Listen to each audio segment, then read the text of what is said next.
El pedagogo John Dewey decía que la educación no es preparación para la vida. La educación es la vida en sí misma.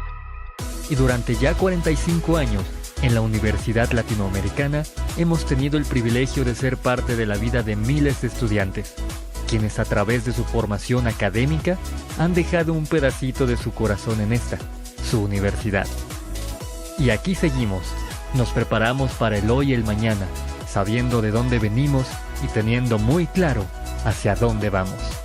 45 años de excelencia son los pilares que nos permiten seguir avanzando hacia nuevos modelos curriculares y de gestión que promuevan activamente la flexibilidad curricular, la interdisciplinariedad y el trabajo en red, pensando siempre en la innovación y en gestar con toda la comunidad ULA proyectos de vida felices, proyectos de vida exitosos. Aquí seguiremos siempre formando y educando con la verdad. Educar y formar con la verdad. Ese ha sido el lema de la Universidad Latinoamericana por estos últimos 45 años de existencia.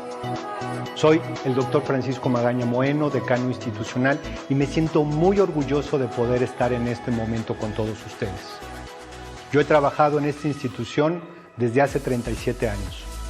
Siempre he estado muy orgulloso de pertenecer a esta gran familia, orgulloso de ser parte de la formación de tantas y tantas generaciones que han existido. Felicidades Universidad Latinoamericana por este gran logro, por llegar a estos primeros 45 años. Sigamos adelante.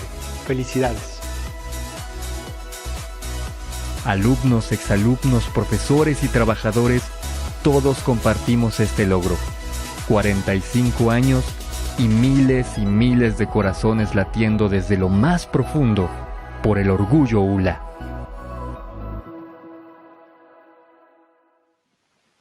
Buenas tardes a toda la audiencia que hoy nos acompaña. Mi nombre es Andrea Chavarría, consultora de Llorente y Cuenca, y hoy seré la encargada de moderar un encuentro de ideas que seguro será maravilloso y fructífero para todos ustedes que hoy nos están sintonizando. Me da muchísimo gusto darle la bienvenida a este espacio a la doctora Marta Durán y al periodista Francisco Alanís. ¿Cómo están? Marta, Francisco, buenas tardes. Hola, buenas tardes. Qué placer, ¿cómo les va? Buen día. Muy bien, gracias. Bienvenidos a este espacio. Me da mucho gusto tenerlos con nosotros esta tarde. Me gustaría comenzar presentándolos a cada uno de ustedes, si les parece bien. Por favor. Empezaré con la doctora Marta Durán, quien es periodista con enfoque informativo de investigación para documentales, tanto para televisión mexicana como para televisión alemana. Ha publicado 8 libros sobre diversos temas políticos y sociales. Además, ha colaborado con los periódicos Excelsior, La Jornada y la revista Proceso. Durante 15 años fue corresponsal de la Radio Nacional de Irlandés Holanda y actualmente es corresponsal de la Radio Francia Internacional en México. Comparte todo su conocimiento y su sabiduría como profesora universitaria, destacando su papel como asesora de tesis de la Maestría de Periodismo en la Escuela de Periodismo Carlos Septién García. Bienvenida, Marta. Muchas gracias. También nos acompaña Francisco Alanís, bloguero y comunicador que a sus 39 años ya se colocó entre los 300 líderes mexicanos más influyentes durante los años 2014 y 2015. Alanís es el creador de sopitas.com, un portal que innovó la forma de hacer internet en México y se volvió uno de los referentes en cuanto a creación de contenido digital. También tiene amplia experiencia en radio, colaborando para estaciones como Radioactivo 98.5 FM con el programa El Mañanero y siendo parte de la fundación de Reactor 105.7 FM. Además, colaboró para el medio Récord como columnista de deportes y alcanzó el reconocimiento de ser uno de los columnistas más leídos del medio. Hola Francisco, bienvenido nuevamente a este espacio. Un placer, muchas gracias, de verdad, feliz de poder estar en este ejercicio. No, felices nosotros de contar con la presencia de ustedes dos. Como saben, este espacio es para hablar de periodismo digital.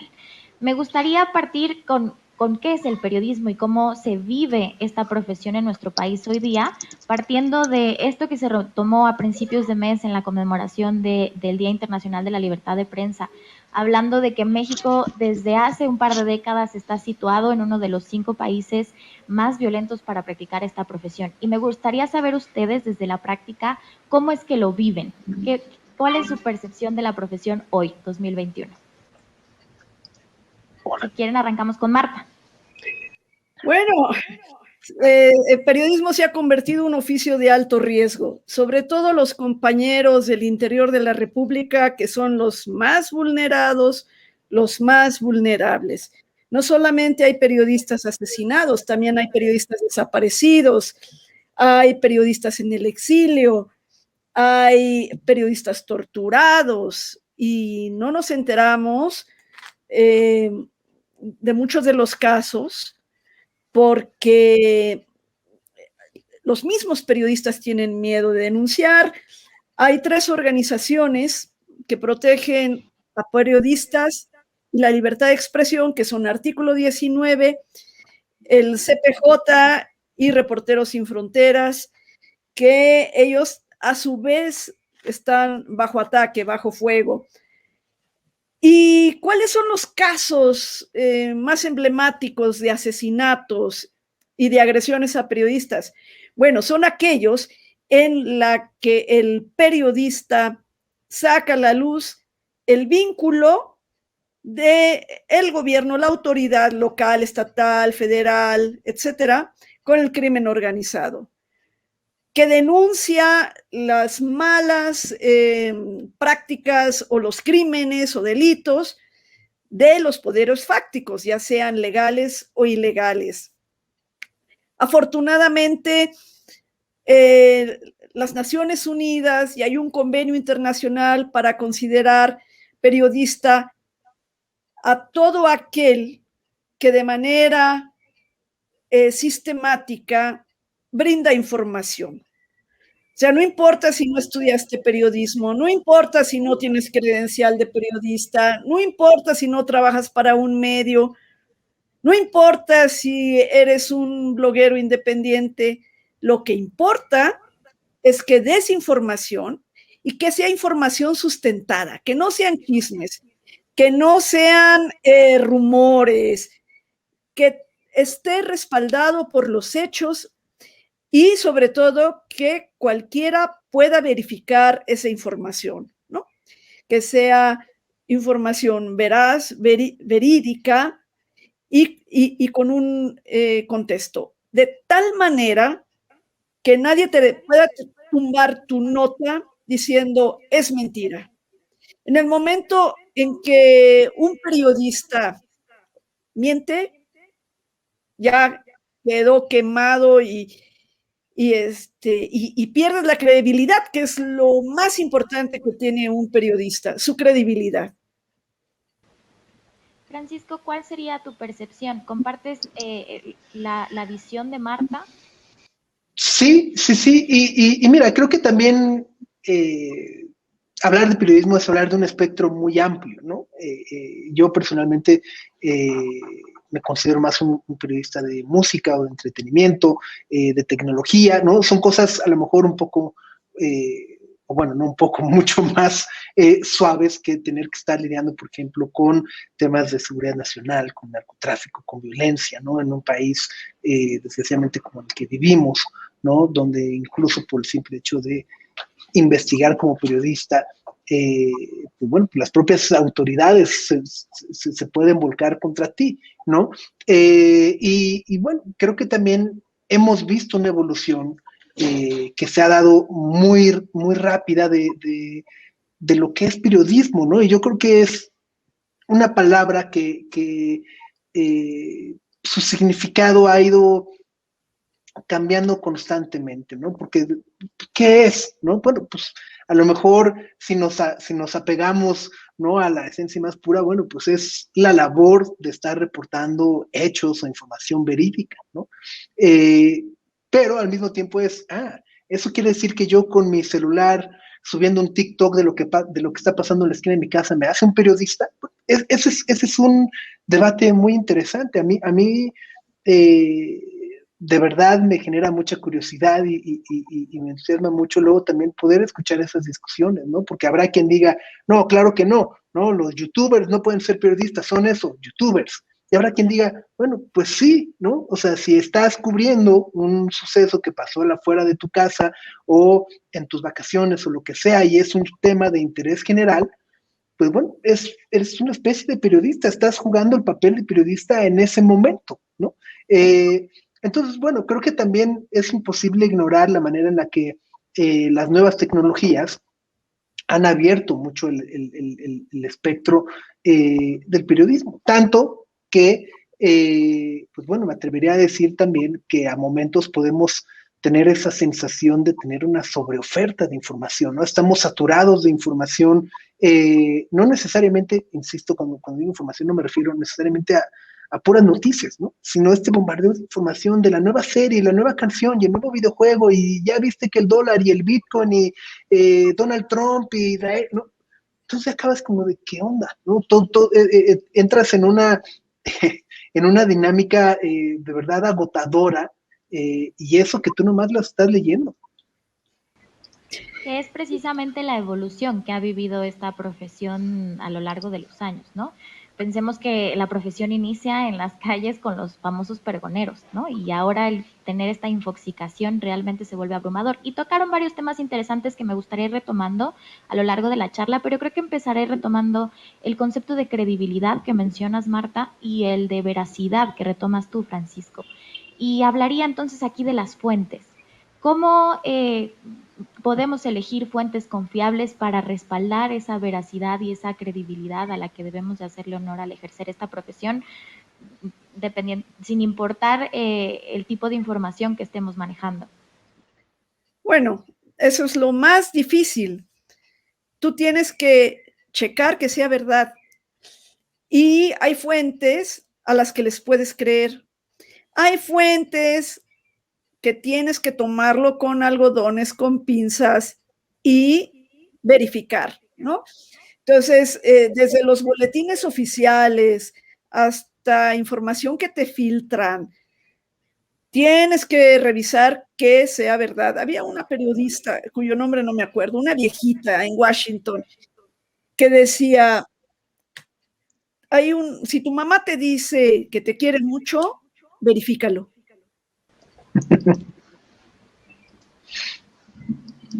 De acuerdo, totalmente cierto. Francisco, ¿complementarías algo al tema de la selección, la verificación de la información? Sí, y creo que también es algo que pasa mucho, ¿no? En años recientes, en esta época, cómo de repente se va desdoblando la información, o cómo alguien puede sacar una nota a raíz de una declaración que fue hecha con cierto contexto y no a partir de las cifras, ¿no? O bueno, lo vemos todas las mañanas también, ¿no? De repente con el presidente, pues dando otros datos, ¿no? Pues no, yo tengo otros datos y es, bueno, pero esos datos, ¿cuáles son, no? O sea, ¿cómo constatar la realidad, no? Y creo que ahí es importante justo poder apegarnos a los hechos, ¿no? A lo que ocurre, a las cifras, más allá de lo que nos digan, ¿no? Porque también es muy fácil poder, pues siempre contraargumentar que son fake news, o que somos perseguidos, o que hay un complot, ¿no? O sea, hay una gran esfera, ¿no? Pero al final del día, bueno, pues los números, pongo a lo mejor, para no irme en un lado político, ni mucho menos, pero, pues, por ejemplo, ¿no? Los entrenadores de fútbol que muchas veces dicen, no, bueno, no corrimos con suerte, o el árbitro, o la pelota no quiso entrar, y bueno, al final del día, bueno, los números es, perdiste el partido, ¿no? Por más que digas que jugaste bonito, perdiste el partido o ganaste el partido. Entonces creo que esta parte de verificar y corroborar los hechos, más que las opiniones o los dichos de las personas o los personajes, es lo que nos ayuda a poder transmitir lo que realmente ocurrió y por qué es importante o interesante o relevante.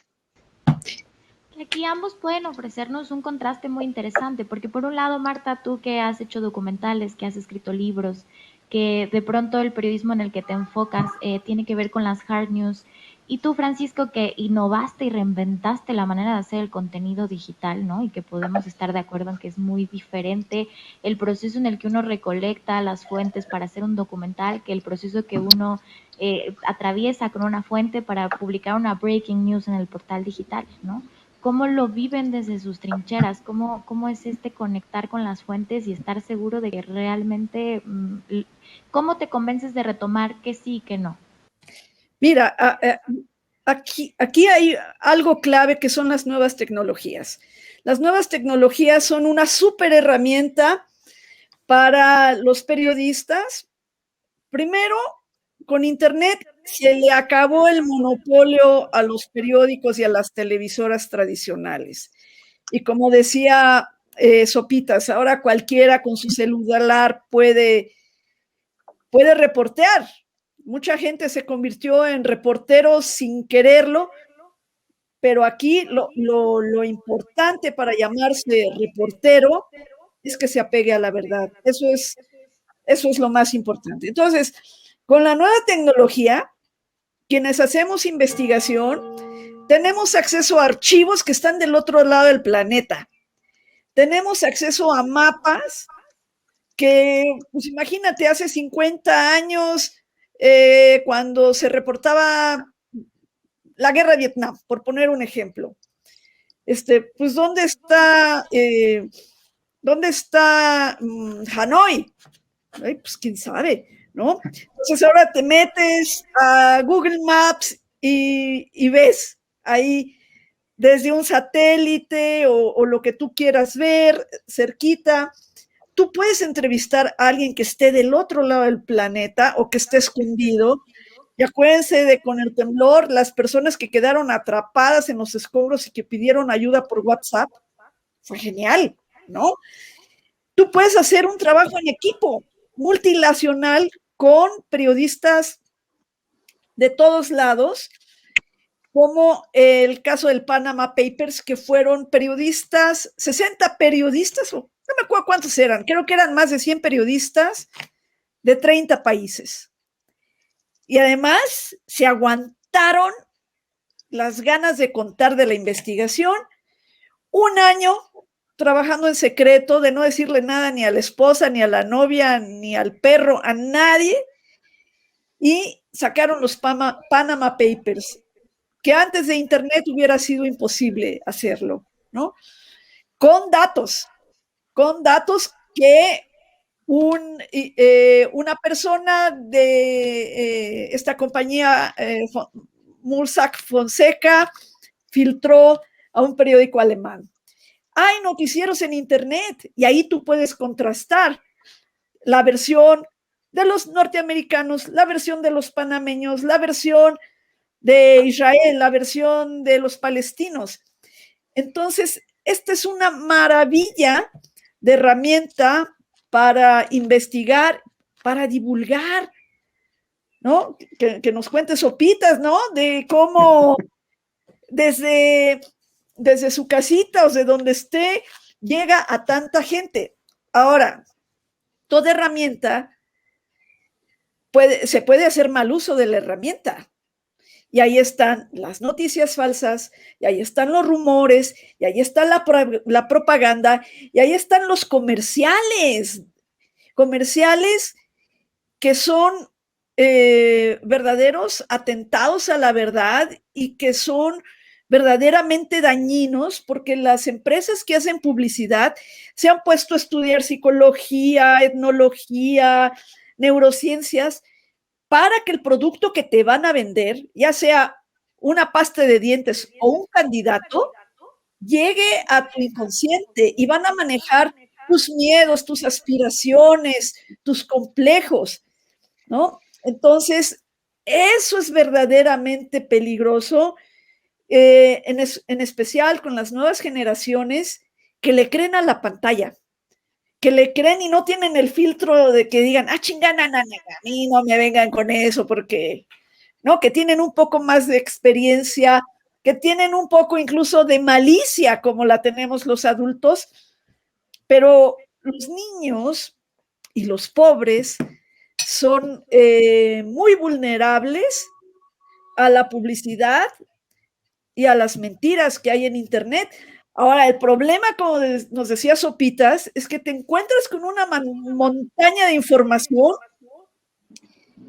y cómo saber cuál es una información verificada, seria, y cuál es mentira, quién te está tratando de vender algo a la mala, quién te está prometiendo cosas que jamás va a cumplir. No.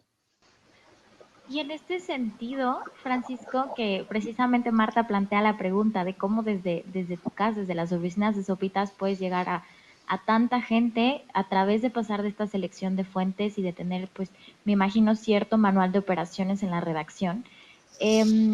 Realmente, ¿qué considerarías tú que es primero, la inmediatez o el fondo de la nota? ¿Qué tiene prioridad, salir antes o salir con más contexto? No, bueno, a ver, creo que es salir bien, ¿no? No tienes que elegir entre una u otra, ¿no? Entre salir Salir antes bien o salir librado. completo. Ajá, tienes que salir bien, ¿no? Y la verdad, eso es algo que hemos aprendido también con el paso de los años. De repente, justo era esta carrera de, no, tenemos que salir antes, ¿no? Y de repente veíamos estas estrategias de, bueno, pongamos el head de la nota y un parrafito y ponemos información en desarrollo, ¿no?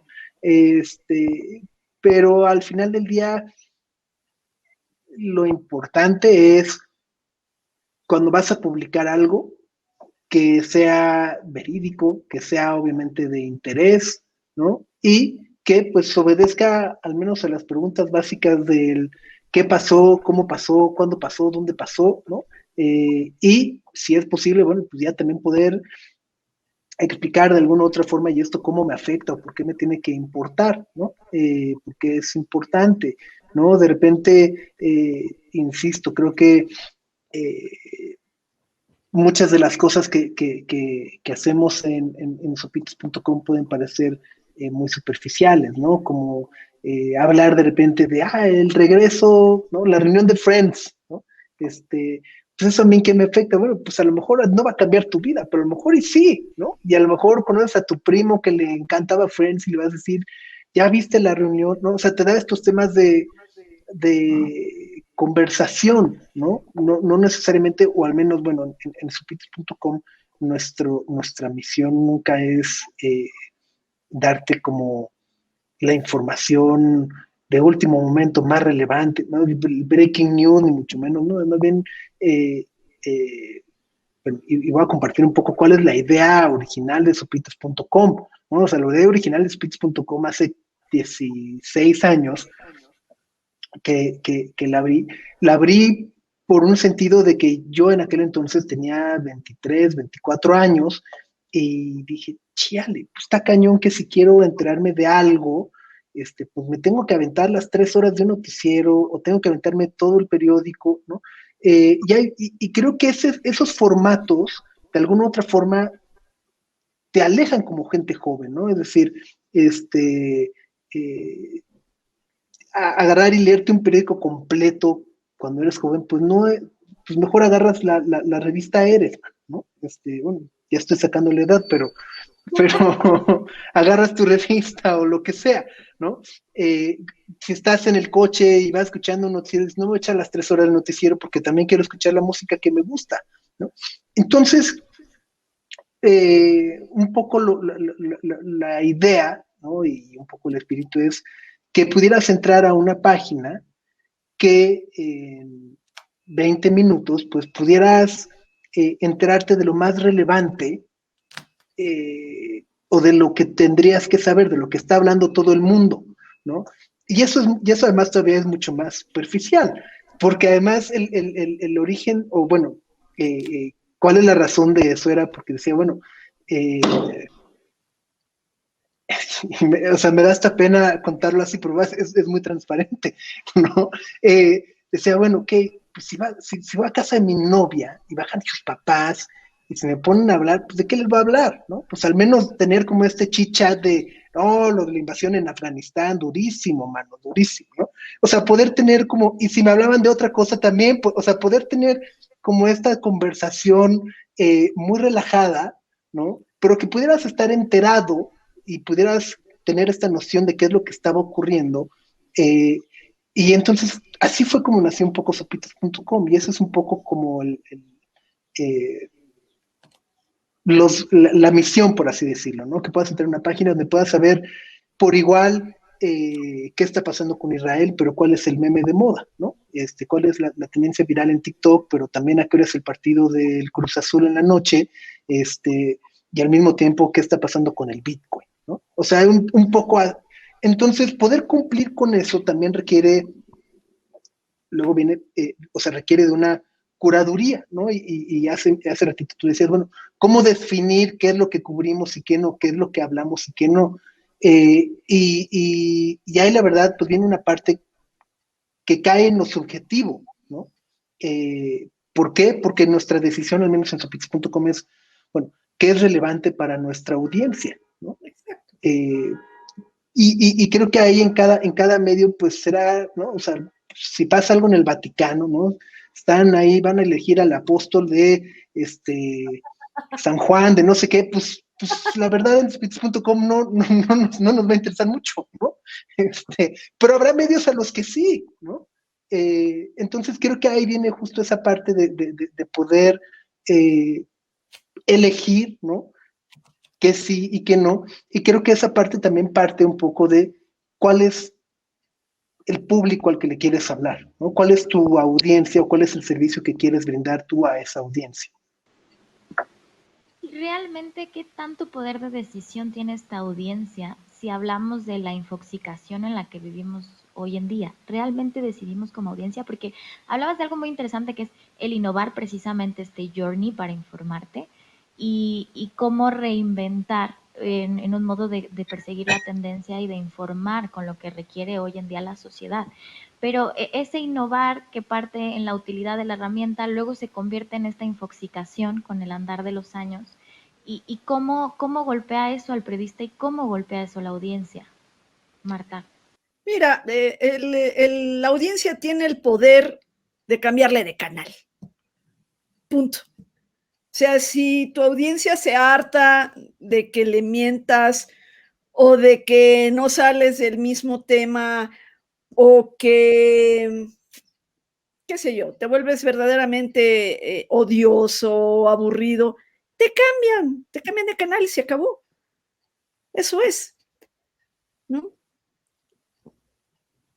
Esta selección, por ejemplo, Francisco, tú lo ves en el portal, me imagino, ¿no? En el ranking de las notas más leídas. Sí, y mira, me iría incluso hasta un tema más terrenal, que es seguramente muchos en sus cuentas de Facebook o de Instagram o de TikTok, mucho del contenido que hacen es porque quieres likes, ¿no? Digo, no necesariamente que todo lo que hagamos en los medios es buscando likes, pero es ese poder el que tiene la audiencia, ¿no? El cambiar de estación de radio, el darte un follow, un unfollow, el poder compartir tu nota, ¿no? O sea, para mí ese es como el logro mayor en realidad. Lograr que alguien pueda compartir tu contenido es lo que me parece ya como meter el gol, ¿no? Porque eso quiere decir, que te vieron, B, que leyeron tu contenido, C, que dijeron, esto está lo suficientemente chido como para mandárselo a, ¿no? Y cuando tú compartes algo, pues es de alguna u otra forma como si lo estuvieras respaldando, ¿no? Entonces eso es muy importante, porque además todos hemos visto fenómenos que nacen a partir del boca en boca, ¿no? Y el poder ir creciendo las audiencias, pues precisamente es un gran trabajo de boca en boca, ¿no? Y creo que ahí es donde radica mucho el poder de la audiencia. Por el otro lado, viene esto que también mencionaba al principio, ¿no? De repente queremos, no queremos, de repente lo que platico mucho con mis amigos es que pareciera que vivimos en la dictadura de like, ¿no? Y entonces de repente empezamos a ver prácticas, ¿no? No voy a decir si son buenas o malas, prácticas que a mí me parecen un poco chafas, ¿no? Que es el clickbait, ¿no? El soft porn, las fake news, ¿no? Y todo porque pues, quieres tener más likes, ¿no? Y vivimos en esta dictadura del like, ¿no? O de los millones, donde también yo creo que una de las peores cosas que nos pasa en la actualidad es que gracias a Internet, pues, medimos todo en millones, ¿no? O sea, como que estamos acostumbrados a creer que si tu video no lo ven 1 millón de personas, entonces está chafa, ¿no? O si tu página no la ven 7 millones de personas, entonces no vale la pena. O si tu canción no tiene cierto número de reproducciones, no eres buen músico, ¿no? Y creo que ahí es donde también los puntos de validación, pues necesitamos replantearlos, ¿no? Y creo que también los necesitamos replantear cada uno de acuerdo a pues las metas por las que generamos el proyecto. Es decir, si estás haciendo música porque quieres vivir de ello y quieres ser toda tu vida músico, pues no te preocupes si ahorita tienes 1,000 reproducciones o 500,000, ¿no? O sea, habrá tiempo para que puedas llegar a esos millones. Si lo tuyo es, no sé, algo más superficial, ¿no? Porque escuchaste que a lo mejor un cuate vendió una app en 3,000 millones de dólares y piensas que tu primera aplicación la vas a vender en 3,000 millones de dólares, pues no va a ser así, ¿no? Entonces, creo que ahí esta parte, ¿no? Donde estamos intoxicados, coincido, y creo que también estamos intoxicados mucho como por estas falsas historias de éxito y cómo nos comparamos con ello, ¿no? O sea, cómo creemos que esas tienen que ser los parámetros para todos. A mí me gustaría agregar algo a esto que estás diciendo. Hay un compositor y cantante en todo Asia que se llama Yai Chu. Es el Luis Miguel asiático, así, con eso te digo todo. Y sacó un álbum y en China solo los primeros 2 días solo tuvo 80 millones de likes y decían, ay, pobrecito, nadie lo pela, ¿no? 80 millones de likes porque ese cuate en China tiene 300 millones o 400 millones, ¿no? Y esto de la dictadura del like, la tiranía del like, lo es, pero sobre todo a nivel personal.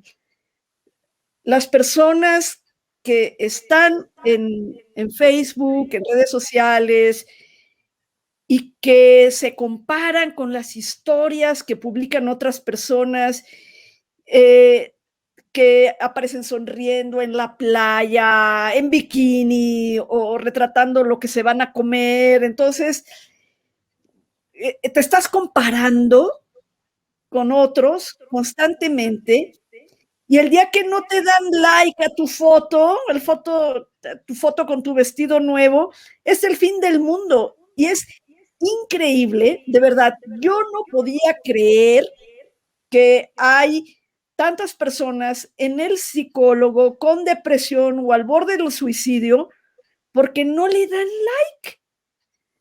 Entonces, imagínate qué terrible que tu autoestima, que tu respeto por ti mismo, que tu sentido de la existencia dependa de un pinche like, ¿no?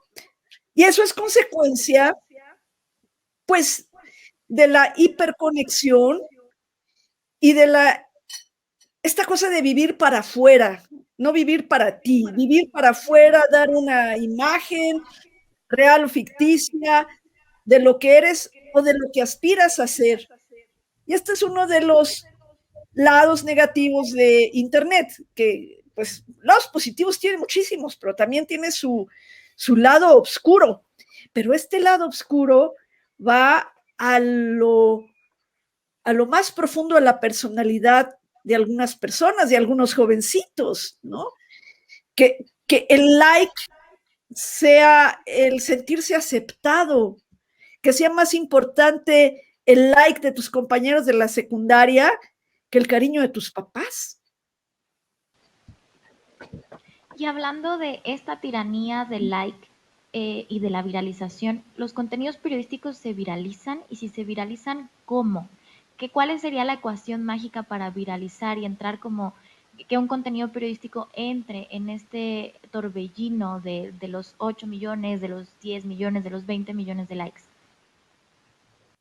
Bueno, hasta donde yo sé, mientras más visitas, más dinero puedes ganar.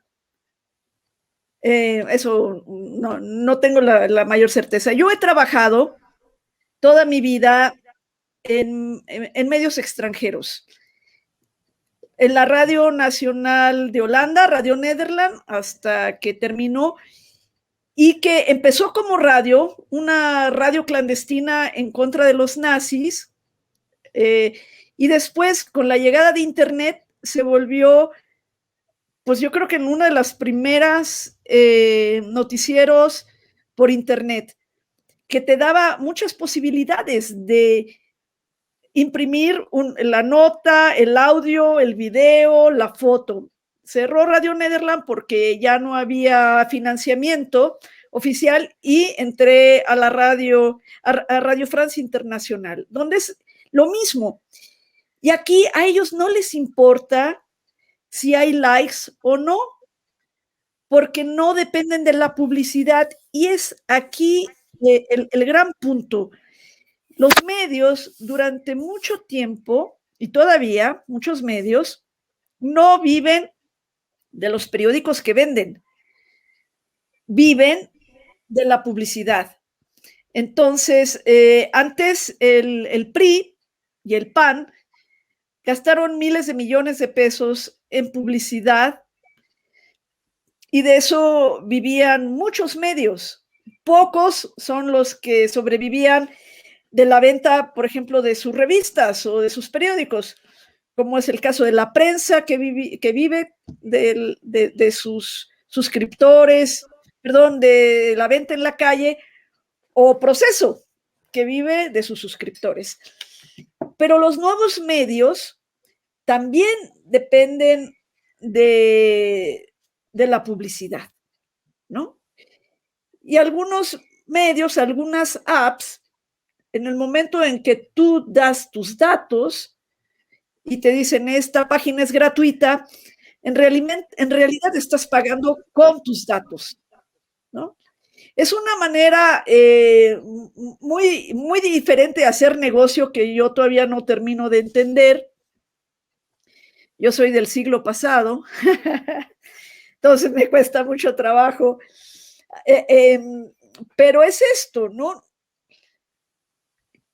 Ahora, tanto en los medios digitales como en los medios tradicionales, lo que se busca es la audiencia. ¿Por qué? Porque a mayor rating, mayor publicidad y mayores ganancias. Y hay medios tradicionales que jamás en la vida van a criticar a tal producto, aunque sea venenoso y mortal, porque sus patrocinadores son los que pagan la publicidad. Entonces, la idea de los medios públicos, no gubernamentales, sino públicos, es que no estén dependientes del like o de la publicidad, que se les pague un salario digno a todos los que trabajen ahí con fondos públicos, o sea, nuestros impuestos. Y que la información, los programas y los contenidos no dependan del rating o de quedar bien con un anunciante, que no haya que exagerar, mentir y hacer de las noticias un show o fake news para tener más audiencia. Entonces se trata, en principio, la idea de crear contenidos que eduquen, informen y que sean divertidos. Y el que sea divertido no está peleado con las otras dos cosas, contenidos culturales y demás, pero que no sea idiotizar al público, ¿no? Que no sea el like, el rating, el tirano, que no te tengas que someter al like y al rating para poder sobrevivir como medio. Y es bien difícil, ¿eh? Es bien difícil esto. En tu caso, Francisco, desde Sopitas, ¿cómo ven el tema de la viralización? A lo mejor entrando, ¿no? ¿Cómo desde el periodismo se contrarrestan las fake news y se logran posicionar contenidos virales al mismo tiempo? Porque de pronto lo que domina la agenda resulta ser una fake news, ¿no? Sí, y creo que, a ver, eh, las fake news no están ahí por casualidad, ¿no? Obedecen a algún interés, ¿no? De alguien por ponerlas fuera. Y esos intereses pueden ser desde mentes muy maquiavélicas, queriendo manipular, no sé, el conflicto Rusia-Estados Unidos, ¿no? Si lo quieres pensar ahí, hasta hacerte creer que algún candidato hizo algo que no hizo, o que algún partido es mejor que el otro partido. Hasta hay que decirlo, también los modelos de publicidad en Internet, ¿no? Entre más clics recibas, pues más dinero ganas, ¿no? Y el modelo de publicidad lo menciono también porque, como mencionó la maestra, pues así como en aquel entonces no había muchos medios o muchas revistas que vendieran, que lograran sobrevivir de la venta de revistas, pues hay muchas veces hay muchos medios que no logran subsistir tampoco porque el modelo de publicidad en Internet es muy agresivo, es muy centavero, ¿no? Es algo que yo de repente platico muchas veces con el equipo, ¿no? O sea, cuando de repente me dicen, oye, ¿por qué gano esto? ¿No? O explico un poco los dedos, bueno, mira, esta nota que tú haces que te puede tomar 2 horas, 1 hora, 2 horas hacerla, 3 horas, ¿no? Pues para Google y para Facebook, pues vale 2 centavos de dólar, ¿no? Cada clic que le das, cada banner ahí pues, que aparece, entonces nos paga 2 centavos de dólar, ¿no? Entonces, para que esos 2 centavos de dólar sumen y se conviertan realmente en algo significativo, para que esos 2 centavos de dólar se conviertan en $1,500, ¿no? O en $2,000, etcétera, pues necesitas tener millones de visitas a esa página. Y entonces, cuando tienes un medio o cuando simplemente quieres hacer dinero fácil en Internet, pues abres una página donde no te importa la credibilidad, no te importa la ética, no te importa nada. Y puedes subir ahí las fake news, ¿no? Que además seguramente todos los hemos visto cuando estamos navegando en otras páginas que abajo te aparecen los anuncios de ¿quieres ver lo que le dijo Talía a Luis Miguel, ¿no? En la pelea que nunca vas a saber entre, ¿no? Y entonces justo, pues hay gente que le va a dar clic a eso, y llegará una mentira, o llegará un fake news, o llegará. Y es porque es un modelo de negocio también, ¿no? Y es parte de la realidad donde vivimos. Ahora bien, ¿cómo contrarrestarlo? Pues bueno, pues creo que también nosotros como audiencia, de nueva cuenta, pues tenemos un poder, y es lo que estamos platicando, ¿no? Tenemos el poder de dar clic o de decir, pues no va a dar clic, ¿no? Es una mentira. Tenemos el poder de poder contrastar la información, ¿no? Así como en Google queremos buscar casas bonitas o restaurantes o viajes o lo que sea, pues también podemos buscar algún tópico de la noticia del día, ¿no? Y ahí seguramente Google también nos pondrá nos desplegará 5, 6, 7, 8, 10 opciones de diferentes medios con credibilidad donde cada uno puede pues también contrastar la información, ¿no? Es que además es algo que yo siempre como que promuevo mucho hacerlo, ¿no? Cuando me dicen, bueno, ¿por qué no das una opinión? Pues porque cada quien tiene una opinión, ¿no? Y entonces si quieres forjar tu opinión, yo no tengo, o sea, mi labor no es decirle a la gente cómo tiene que pensar, más bien o cuál es la postura que debe tener frente a un tema. Más bien, pues cada quien debe entrar, leer, enterarse, informarse y a partir de la información que consume, pues poder generar esa opinión. Y esta evolución que ustedes han visto, que evidentemente contempla todos los temas que hemos abordado, ¿no? El tema de la viralización, de los fake news, de cómo acceder a las fuentes hoy en día a través de las herramientas digitales, ¿cómo los ha hecho ustedes evolucionar como periodistas? Es decir, si ustedes voltearan algunos años para atrás y compararan el ejercicio del periodismo que hacían entonces con el que hacen ahora, ¿cuáles serían las principales diferencias positivas y negativas que ustedes destacarían? Pues yo empecé haciendo periodismo cultural por una casualidad, realmente por una casualidad, y eran temas que de libros, de poesía, de esto, del otro, y llegó el levantamiento zapatista y me lo eché. Y abrí los ojos a un país, a una realidad que no me imaginaba. Llegar en el 94 a la selva lacandona y a los lugares más perdidos de Chiapas, donde no había electricidad, no había carreteras más que los caminos que había hecho el ejército, y ver niños con sarna. Yo había visto perros con sarna, pero no había visto un niño con sarna. Y ver gente que se muere de enfermedades medievales, que tienen cura. Eso me marcó.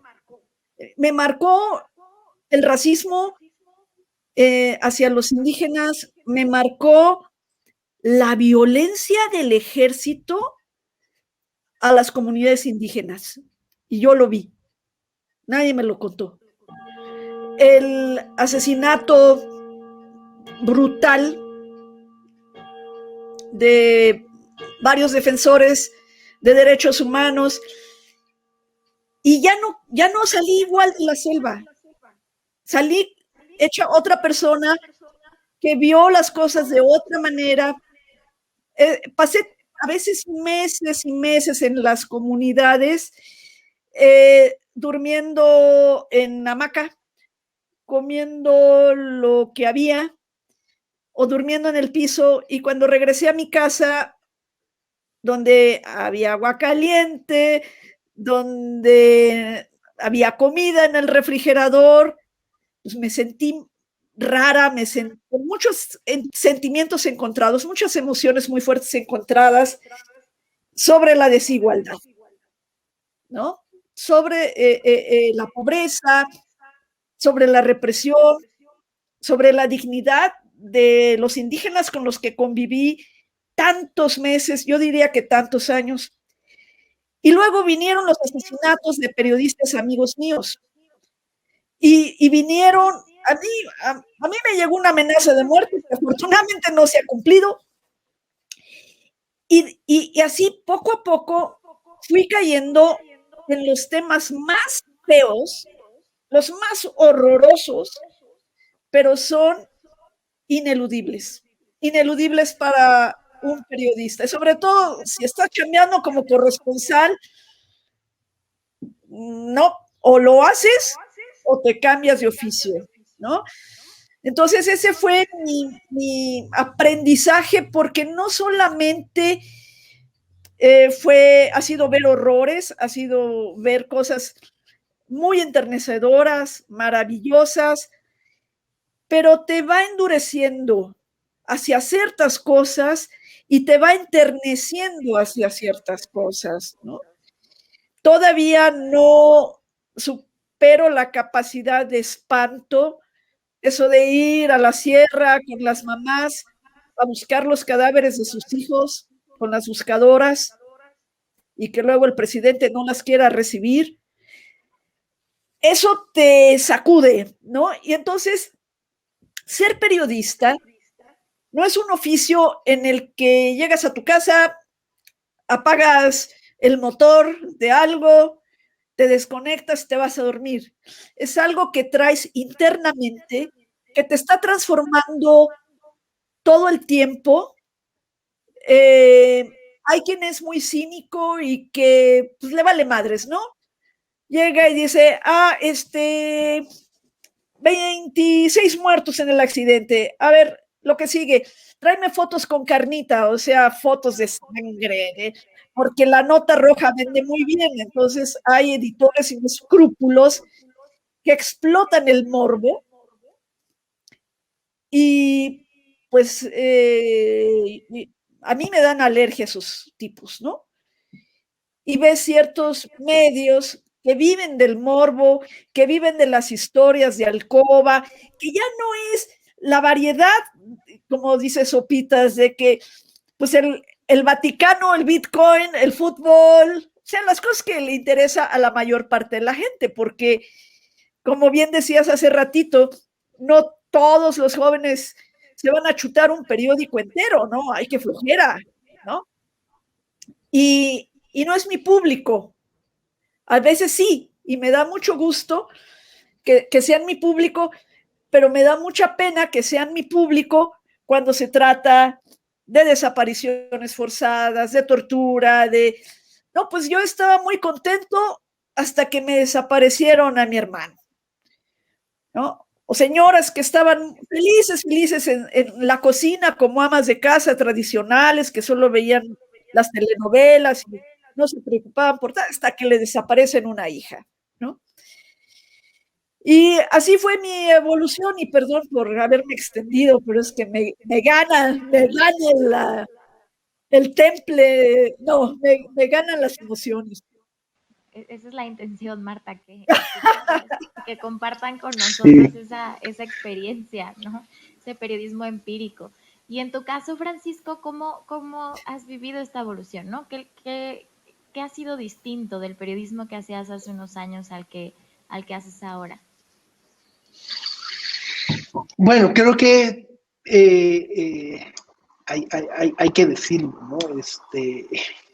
Hace unos años, si algo ocurría a las 3 de la mañana, pues podía salir a las 7, 8, ¿no? O sea, si ocurría a las 3, siempre están las 3, ¿no? Esta parte que hablábamos de la inmediatez, de repente, que también con la tecnología, bueno, pues te mantiene atado, ¿no? A estar literalmente pegado al teléfono, a estar viendo qué es lo que está pasando constantemente, ¿no? Eso por un lado, y por el otro creo que también es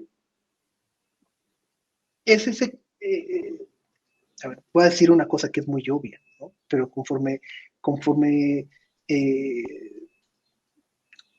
ganas experiencia profesional, vas creciendo también a nivel personal, empiezas a ver otras cosas que a lo mejor en su momento no veías o no prestabas atención, vas descubriendo nuevos intereses, ¿no? Y al mismo tiempo también aprendes de ti mismo y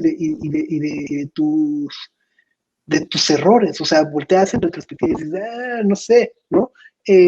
Pero creo que eso es muy importante también, ¿no?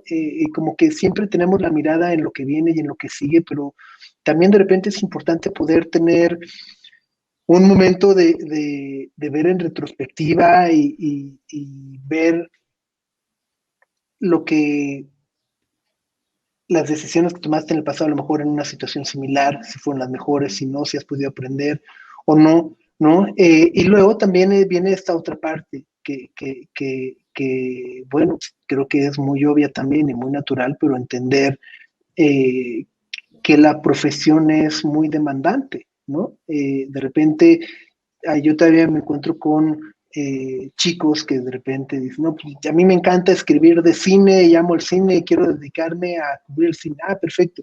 Oye, pues mira, la cobertura del Oscar es el domingo. ¿Cómo? ¿En domingo tengo que trabajar? Y, pues, sí, los Oscars son el domingo. O sea, ¿qué hacemos, no? O de deportes, sí, pero ¿cómo? Pero el Super Bowl, ¿no? Entonces, bueno, hay que tener clara esa parte, ¿no? Que es muy demandante y por lo mismo también yo lo que digo y que agradezco mucho es poder hacer algo que me gusta y que disfruto, ¿no? ¿Por qué? Porque pues entonces no se siente que estás trabajando. O sea, yo durante mucho tiempo de verdad no me creía lo afortunado, ¿no? Cuando escribía en el periódico Récord de fútbol decía, es mi sueño, ¿no? O sea, me están pagando por ver la Champions, ¿no? O sea, entonces ya con eso, o sea, ya, no necesito nada más, ¿no? Entonces creo que eso es muy importante también, poder compaginarlo con algunos de los intereses, ¿no? O sea, si te das cuenta, si dices, oye, pues a mí la neta, las finanzas no es lo mío, pues no vayas a trabajar en El Economista, ¿no? ¿no? Creo que ahí es donde uno tiene también que poder forjar su carrera, y sé que muchas veces también cuando estás en la universidad, cuando estás en la escuela, dices, no, falta mucho tiempo para eso, ¿no? O cuando te dicen, oye, ¿y dónde te ves en 5 años? Y dices, no sé ni qué voy a hacer este fin de semana, qué voy a estar pensando que voy a estar en 5 años. Pero es importante, más allá de un tema de estrategia y de decir, no, en 5 años voy a tener mi voy a ser entrepreneur y voy a tener mi startup, ¿no? Es más bien un tema como de, bueno, ¿qué me gusta hacer? Que creo que podría desarrollar, ¿no? De una manera profesional para acompañarme. E intentarlo también, que creo que es muy importante, ¿no? O sea, muchas veces también dicen, no, a mí me hubiera gustado hacer esto, me hubiera gustado, bueno, pues nunca es tarde tampoco, ¿no? O sea, puedes encontrar también el tiempo y el interés, ¿no? Para lograrlo. Y lo que es muy importante, tienes que escoger muy bien cuáles van a ser tus guerras, que valgan la pena, y tu campo de batalla.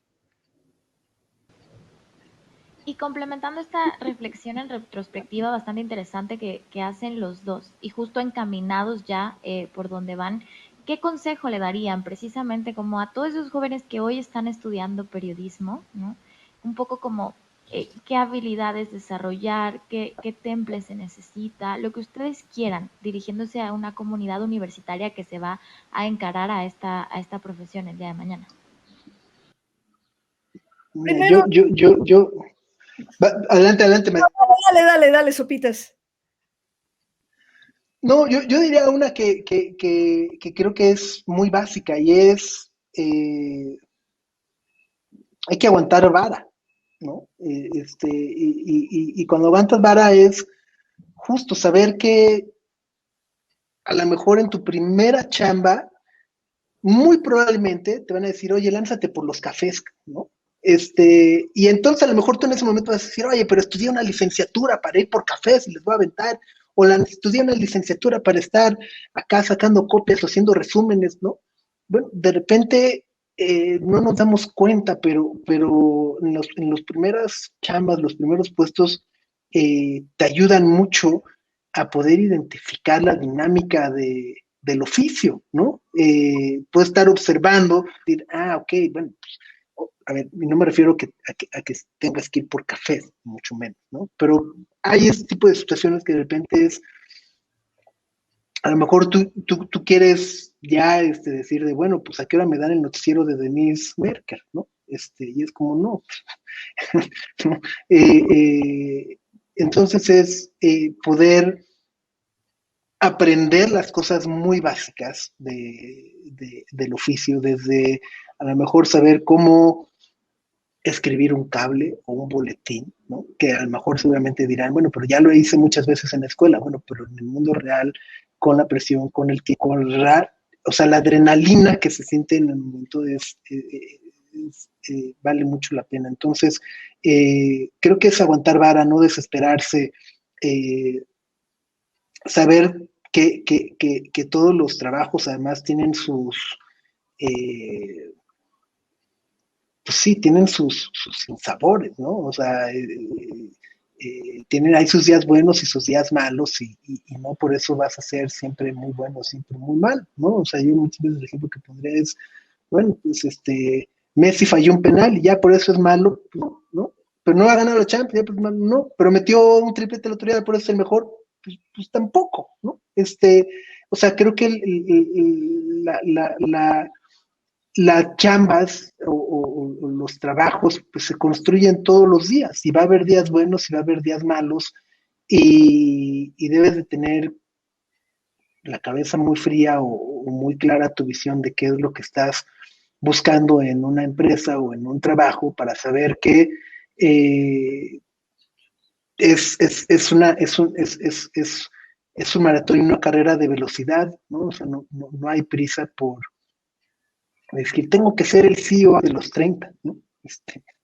Porque entonces ahí empiezas a tomar decisiones equivocadas o puedes empezar a tener una percepción equivocada. Marta.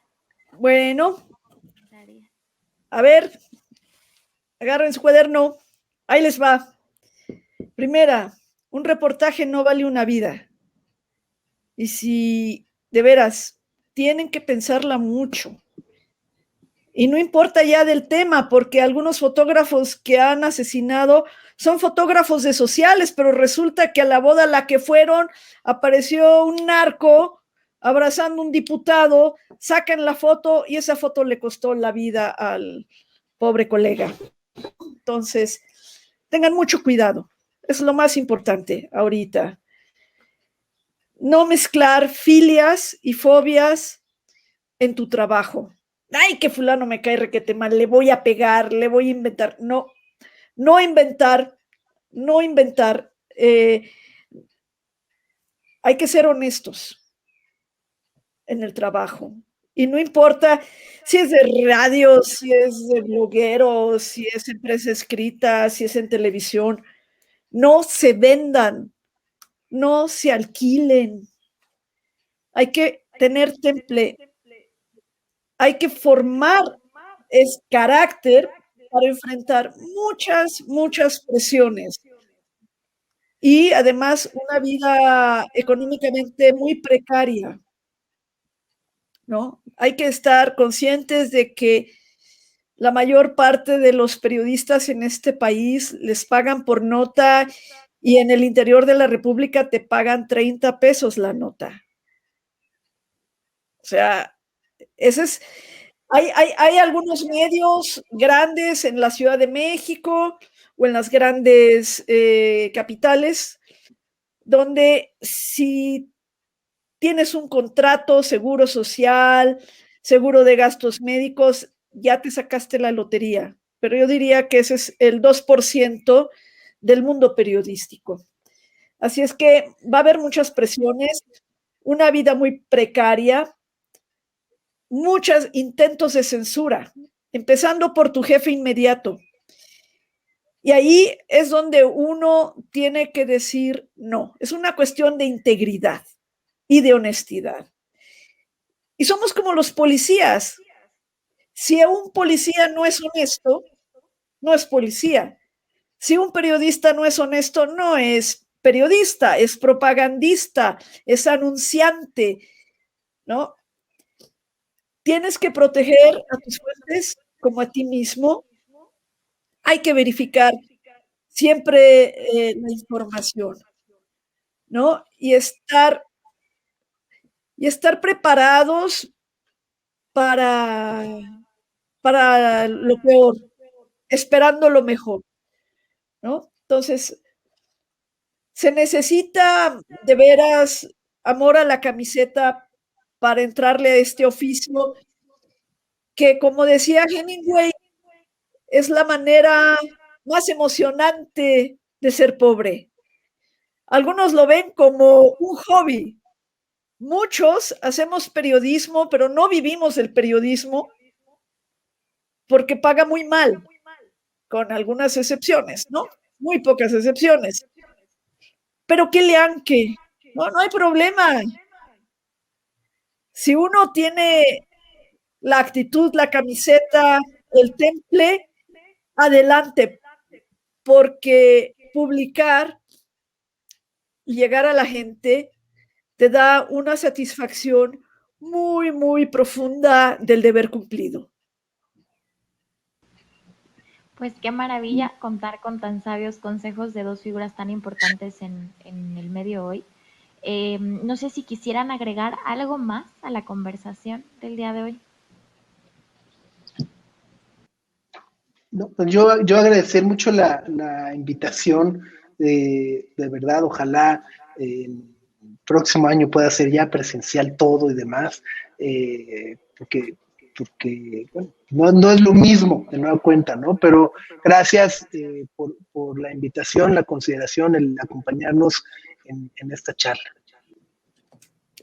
Yo también quiero agradecer a la Universidad Latinoamericana esta invitación, de veras, estoy muy contenta, muy honrada, y estamos entrando a una nueva época y hay que saber sacar ventaja de las nuevas tecnologías.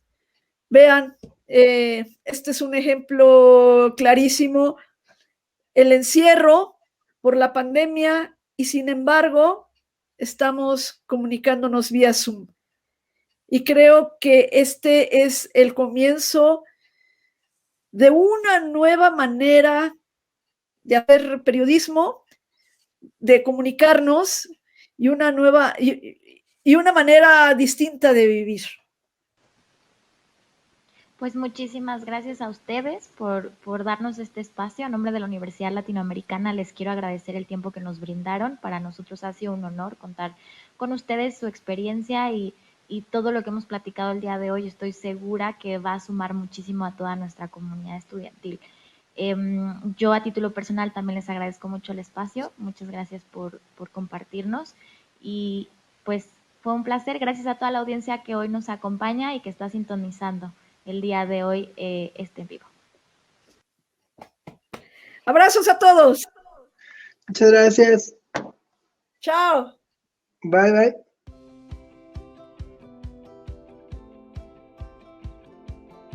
¿Por qué una experiencia internacional te cambia la vida? Lo único que tenemos seguro en el futuro es que todo va a cambiar. Ser capaz de adaptarse al cambio, tener las habilidades necesarias para adaptarse a esa movilidad profesional, es una de las necesidades mayores para el mercado de trabajo. Las experiencias internacionales aportan competencias transversales, resolución de conflictos, toma de decisiones, trabajo en equipo, trabajo multinacional, capacidades que son valoradas por los empleadores. ¿Sabías que el 92% de los empleadores prefieren a personas que incorporan esas competencias transversales? ¿Sabías que el 77% de los alumnos con experiencias internacionales acaban trabajando en puestos de dirección? Apuesta por internacionalizarte. Apuesta por ti. Apuesta por ULA Global.